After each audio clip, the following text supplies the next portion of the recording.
I'm holding the new Mizuno Pro line, the 221, 223, and 225. Looking at where they fit in the lineup, the 221 is the new MP20. It's our traditional muscle back. 223 is the middle one of this section. It replaces what was the MP20 MMC, and the 225 is the new HMB. The first thing you'll notice on these is the Mizuno script. While it's not new for Mizuno, we haven't done it in a long time. If you go back and look at 14s, 29s, they had this historic script on them. Mizuno Pro has traditionally been looked at as almost like, works of art. They're traditionally used to be blades and really only things that the lowest of handicappers could hit. I'm going to talk a lot about technology within the Mizuno Pro line, but what makes something a Mizuno Pro is the look as much as it is the technology.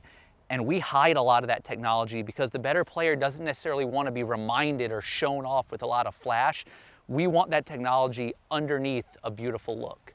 When you're designing a better player's golf club, it's not what you used to think about. The initial thing that hops into your mind is simple one-piece forgings that just look in different sizes.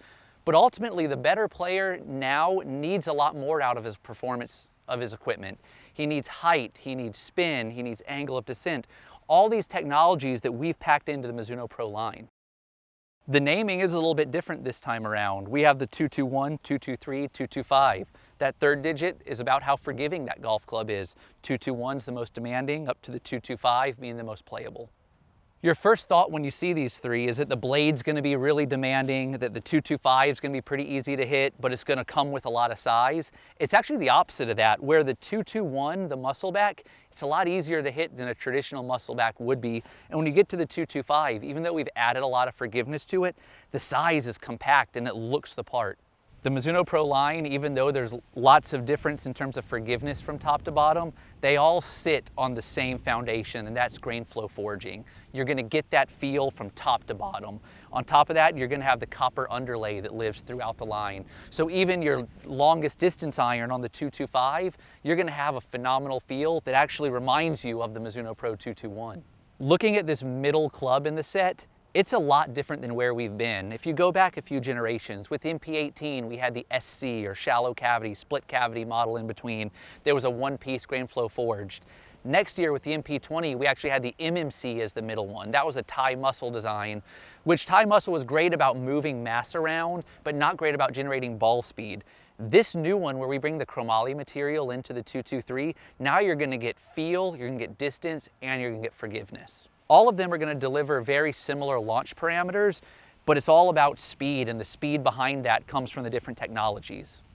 If I were out hitting each of these on the course, between the 221 and the 223, you'd ultimately see a 223 that launches a little bit higher, it's going to go a little bit faster and carry farther. The jump to the 225 is going to be a slightly larger head from there with even more speed, but that same height that you know. One of the beautiful things is that each set can really live on its own. Each set has a little bit of flow designed into it. The 225 blends all the way down to a very playable scoring iron. 223 works its way up to a high launching mid iron. And the muscle back has a character of flow to it as well.